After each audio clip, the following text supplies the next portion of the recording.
Good evening everyone, how are you all. I hope आप सब बहुत अच्छे होंगे, होली बहुत अच्छे से सेलिब्रेट किए होंगे।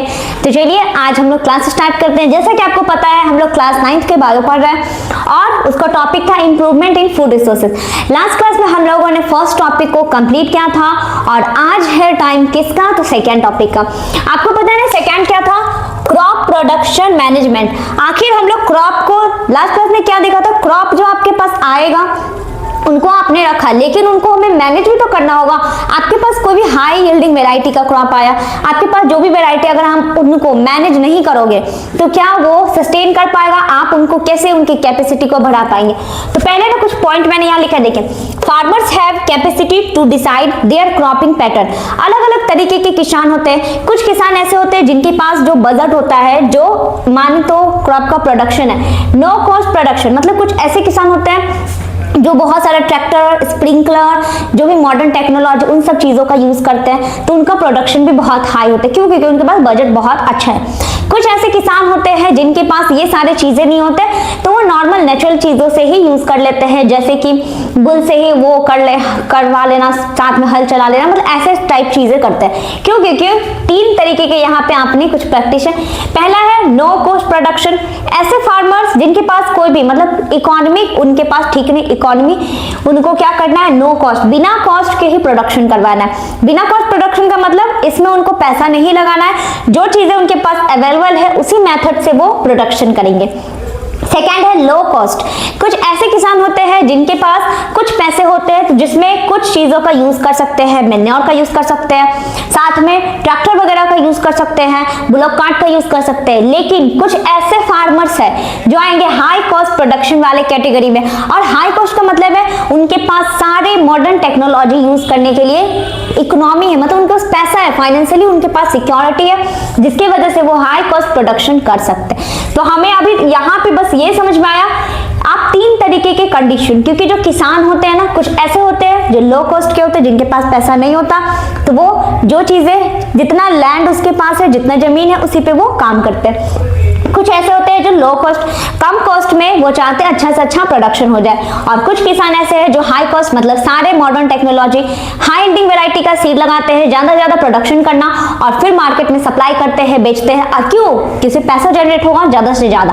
तो अब इन तीनों चीजों को हमें पढ़ना है। क्या टॉपिक था? Crop production management. तो यहाँ शॉर्ट में क्या लिखा है, क्रॉप, पीएम का मतलब प्रोडक्शन मैनेजमेंट। आखिर ऐसा क्या चीजें करें जिससे हम अपने क्रॉप के प्रोडक्शन को मैनेज करना है। मैनेज मतलब मैनेज करके रखना है। पहला न्यूट्रिएंट, हमें जो क्रॉप हमें लगा रहे हैं उस क्रॉप के अंदर न्यूट्रिएंट को मैनेज करना बहुत इंपॉर्टेंट है। सेकेंड है क्रॉपिंग पैटर्न, आप किस पैटर्न से, ऐसा जैसे कि इसमें पढ़ना है आपको, इंटर क्रॉपिंग पढ़ना है, मिक्स क्रॉपिंग पढ़ेंगे, क्रॉप रोटेशन कि अलग अलग सीजन में अलग अलग क्रॉप को लगाना, एक पीस ऑफ लैंड पे डिफरेंट टाइप्स के क्रॉप्स को लगाना, एक पर्टिकुलर रो में क्रॉप्स को लगाना। तो ये सारे कुछ पैटर्न होते हैं जिनको हम क्रॉपिंग पैटर्न कहते हैं। उससे क्या होगा ना कि जो हमारा लैंड है ना, जो जल्दी खराब नहीं होगा और उससे उसमें ज्यादा प्रोडक्शन भी हो सकते हैं। एंड थर्ड, बिना पानी के तो आप कोई भी प्रोडक्शन नहीं कर पाओगे। तो इरिगेशन में आपको पता होगा, आपने छोटे क्लास में पढ़ा होगा, 8th क्लास में तो पढ़ा ही होगा, इरिगेशन मतलब वाटर देने का प्रोसेस होता है। तो फर्स्ट प्रोसेस है nutrient management. Crop production management का फर्स्ट प्रोसेस क्या है? Nutrient management. आखिर हम लोग न्यूट्रिएंट को कैसे मैनेज करेंगे? तो आपको पता है न्यूट्रिएंट क्यों चाहिए ग्रोथ के लिए। तो सबसे पहले plant need nutrient for growth. Plant को जो है ना न्यूट्रिएंट चाहिए, why? Because of growth. Plant को अगर ग्रोथ करना है तो उनको न्यूट्रिएंट चाहिए होगा। तो मैंने यहाँ पे बताया न्यूट्रिएंट के 2 टाइप है। फर्स्ट है मैक्रो न्यूट्रिएंट, सेकेंड है micro. Macro means large, micro means small. तो विच रिक्वायर्ड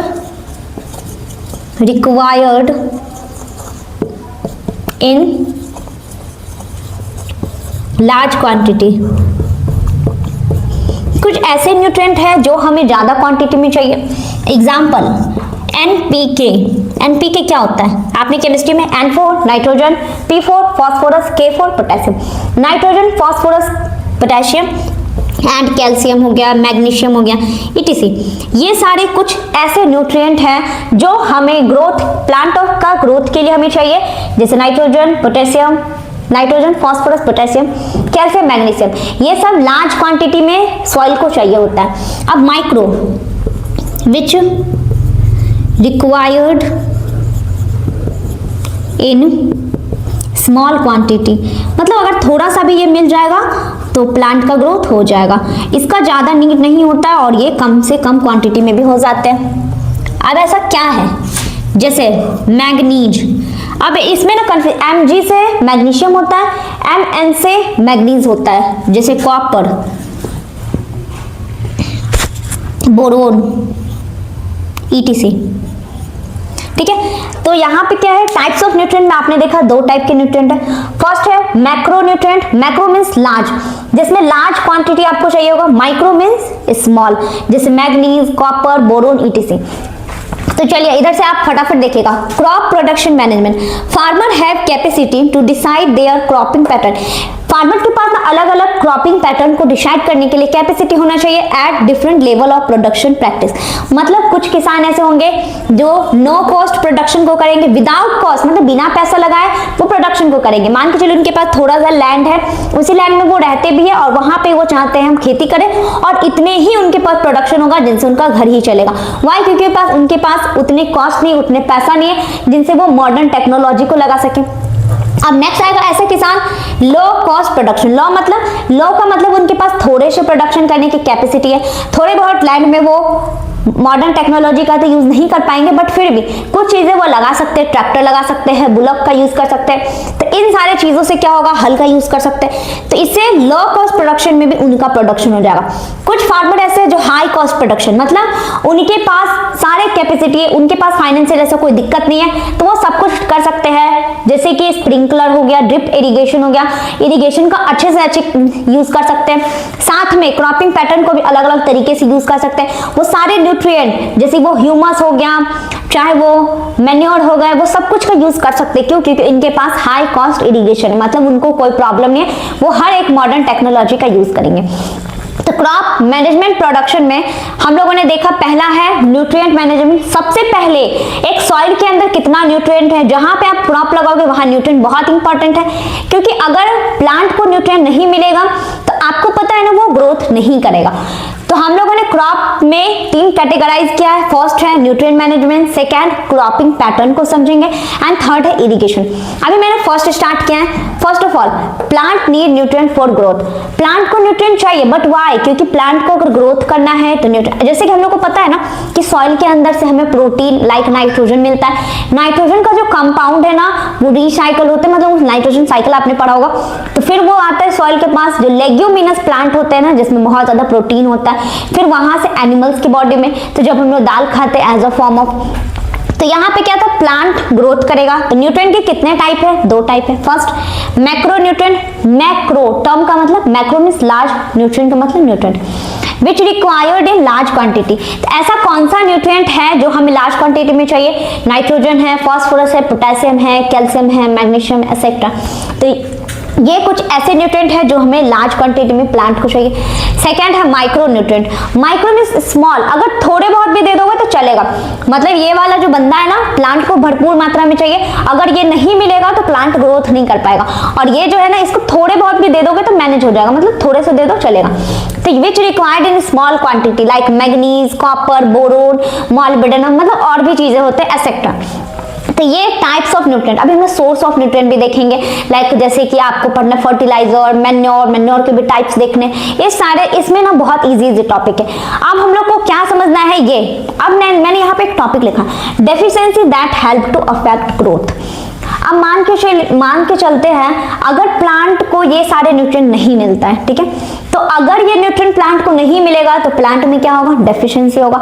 मान के चलिए हमारे बॉडी में कार्ब्स नहीं होते, प्रोटीन नहीं मिलेगा, विटामिन्स मिनरल्स नहीं मिलेगा, तो हमारे बॉडी में भी डेफिशिएंसी होता है, हमें भी क्वाजीकोर्स हो जाते हैं, मेरास्मस हो जाते हैं बच्चों में, आपने सुना होगा। क्यों? प्रोटीन की कमी से, कार्बोहाइड्रेट की कमी से, कुछ ना कुछ चीजें होते हैं। तो वैसे ही अगर प्लांट को मैक्रो और माइक्रो न्यूट्रिएंट नहीं मिलेगा तो क्या होता है, सबसे पहले प्लांट में ग्रोथ अफेक्ट होगा, ग्रोथ एंड डेवलपमेंट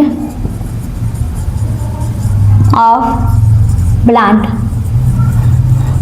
तो यहाँ क्या लिखा है, ऐसा क्या अफेक्ट करेगा, तो growth and development of plant. यहाँ पे सबसे पहला जो है, अगर प्लांट को ये दोनों न्यूट्रिएंट नहीं मिलता है तो growth and development of plant, plant में ग्रोथ नहीं होगा, प्लांट में डेवलपमेंट नहीं होगा, प्लांट फोटोसिंथेसिस नहीं करेगा। तो ऐसे लिखते हैं अफेक्ट फोटोसिंथेसिस, वो फोटोसिंथेसिस नहीं करेगा तो खाना वो नहीं बनाएगा, खाना वो नहीं बनाएगा तो हमें ऑक्सीजन नहीं मिलेगा। सोचो अगर प्लांट फोटोसिंथेसिस नहीं करेगा तो उनका ग्लूकोज नहीं बनेगा और हमें ऑक्सीजन नहीं मिलेगा। थर्ड, वो रिप्रोडक्शन नहीं कर सकता है, अफेक्ट रिप्रोडक्शन, अगर रिप्रोडक्शन नहीं करेगा तो क्या होगा, एक ही प्लांट रह जाएगा अर्थ पे, फिर उसका डेथ होगा, दूसरा प्रोडक्ट नहीं बन पाएगा। तो इन सारे चीजों को डेफिशिएंसी की वजह से वो अफेक्ट करता है।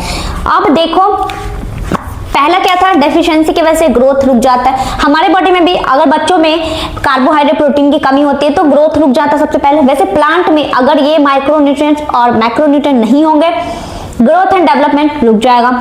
दूसरा, फोटोसिंथेसिस अफेक्ट हो जाएगा, मतलब खाना नहीं बना पाएगा। तीसरा, रिप्रोडक्शन भी नहीं हो पाएगा। तो ये कुछ पॉइंट है जो अफेक्ट कर सकता है। और भी बहुत सारी चीजें हो सकते हैं, लाइक अलग अलग पैटर्न भी नहीं करेगा, प्लांट में ग्रोथ भी तो नहीं हो रहा, जो अच्छे ग्रास होते हैं वो भी डेवलप नहीं करेगा। तो बहुत सारे ऐसे रीजन है, बट ये 3 मेन रीजन है। तो चलिए फटाफट से नोट डाउन करिए।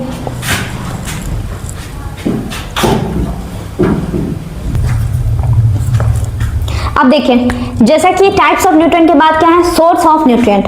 तो टाइप ऑफ न्यूट्रिएंट आपने देख लिया, अब है कि आखिर न्यूट्रिएंट का सोर्स क्या है, कहां से ये न्यूट्रिएंट हमें मिलते हैं। तो फर्स्ट सोर्स है मैन्योर, सेकंड है फर्टिलाइजर। तो आप पहले बीच से एक लाइन डालेंगे और इसका डिफरेंस भी यहां बन जाएगा और आपको सोर्स भी पता चल जाएगा।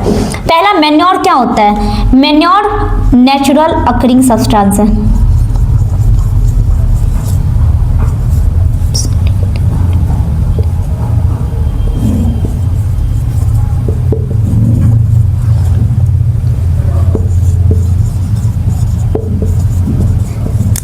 मैन्योर कैसा बना हुआ है, नेचुरली अकरिंग, मतलब ये नेचुरली बना है। सॉरी, दूसरा पॉइंट, फर्टिलाइजर मैनमेड है। फर्टिलाइजर हम लोग खुद से बनाते हैं, मतलब आर्टिफिशियल, ठीक है। दूसरा, मैन्योर कैसा होता है, क्या ये चीप बनता है, क्विक होते हैं, या फिर ये क्या करता है, इट हेल्प टू इम्प्रूव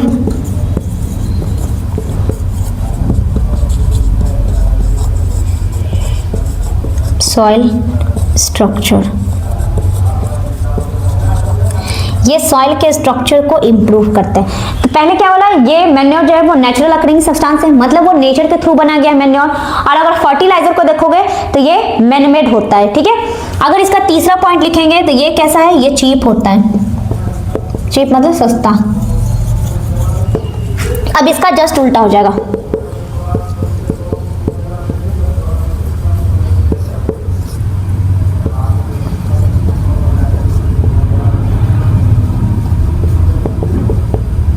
एक सेकंड, कपड़ा,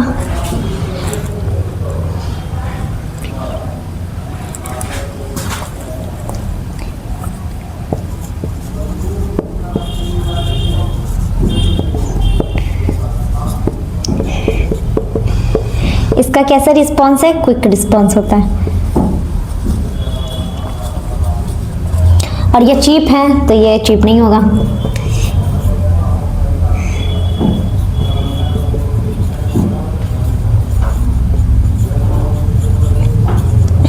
इसलिए मैं पहले लिख लेती हूँ, चलो अभी लिख लिया। अब डिफरेंस समझते हैं। सोर्स ऑफ न्यूट्रिएंट में 2 सोर्स है, पहला है मैन्योर, दूसरा है फर्टिलाइजर।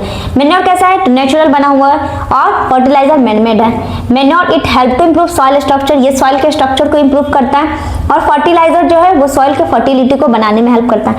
अब मैन्योर को देखा जाए तो ये चीप है, बट ये चीप नहीं होता और ये क्विक रिस्पॉन्स करता है। ये इनको करने में थोड़ा टाइम लगेगा, बट फर्टिलाइजर एक केमिकल के तरह होता है तो ये बहुत फास्ट रिस्पॉन्स करते हैं।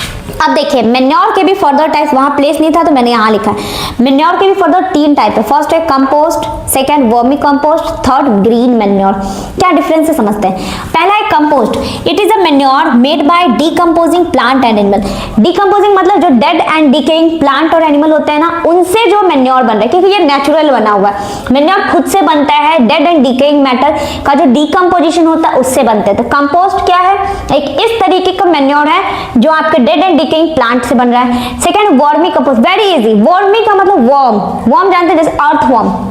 अगर इसी मेन्योर के अंदर वर्म को ऐड कर देंगे, अर्थवर्म को, तो ये बन गया वर्मी कंपोस्ट। तो it is prepared by using earthworm. मैंने बहुत बड़ा सा नहीं लिखा है कि it is a type of manure that is made from, ऐसे करके नहीं लिखा है, सिंपल कि इसमें हम अगर अर्थवर्म को ऐड करेंगे तो ये बन जाएगा वर्मी कंपोस्ट। कंपोस्ट में आपने अर्थवर्म को ऐड किया तो बन गया vermi compost. It is very easy. Green manure थोड़ा अलग है, ये एक तरीके का प्लांट होता है। It is a plant that grown into soil. ये प्लांट होते हैं छोटे छोटे से, जो सॉइल के अंदर से जब वो डीकंपोज हो जाते हैं ना, जो रिमूव ऑफ होते हैं, तब जाके ये निकलता है। जैसे सन हेम्प, गुआर, इनका नाम है वो याद कर लीजिएगा, क्योंकि ये थोड़ा अलग है।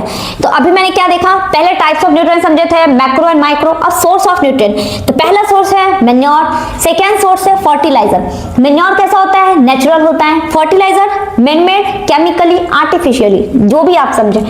ये सॉइल के स्ट्रक्चर को बनाता है, ये सॉइल में फर्टिलिटी, और इसका रिस्पॉन्स बहुत क्विक, कि केमिकल से बनाया हुआ चीजें बहुत फास्ट बनता है, बहुत फास्ट इसका रिस्पॉन्स भी होता है, और ये चीप नहीं होता है। ये चीप होगा तो ये चीप कैसे होगा, नहीं होगा, ये एक्सपेंसिव होगा। आप इसको ब्रैकेट में लिख सकते हो, एक्सपेंसिव, क्योंकि आपको पता है ना, कोई भी चीजें हम बहुत फास्ट बनाते हैं जो क्विक रिस्पॉन्स दे, तो वो एक्सपेंसिव होता है। अब मेन्योर के हम लोगों ने 3 टाइप देखा। फर्स्ट है कंपोस्ट, सेकंड है वर्मी कंपोस्ट, थर्ड है green manure. Compost it is a type of, ये क्या है, मेन्योर है जो डेड एंड डिकेइंग मैटर से बनता है। वर्मी कंपोस्ट जिसमें हम अर्थवर्म को, किसी भी वर्म को ऐड करेंगे। ग्रीन मैन्योर एक प्लांट है जो छोटे छोटे से, आपको जब ये रिमूव ऑफ होता है ना, तो उस टाइम छोटे छोटे से कुछ प्लांट रह जाते हैं, और तब वो निकलता है, जिसका नाम है सन हेम्प और गुआर, और ये सारे नाम है इसका। तो इसको फटाफट से नोट डाउन करिए। अब हमें पढ़ना है ऑर्गेनिक फार्मिंग। ऑर्गेनिक फार्मिंग के बाद पढ़ना है क्रॉपिंग पैटर्न, फिर इरिगेशन। मुझे लगता है ना एक क्लास में नहीं हो पाएगा, तो आज के लिए हम लोग इतना ही रहने देते हैं। आप लोग फटाफट से स्क्रीनशॉट लेना है या नोट डाउन करना है, कर लीजिए। अगले क्लास में ऑर्गेनिक फार्मिंग होगा, फिर क्रॉपिंग पैटर्न, इरिगेशन, ये सारी चीजें अभी बाकी। तो चलिए आज के लिए रहने देते इतना ही। अगर कुछ डाउट हो तो कमेंट करिएगा, और मिलते हैं नेक्स्ट क्लास में। Okay bye, thank you.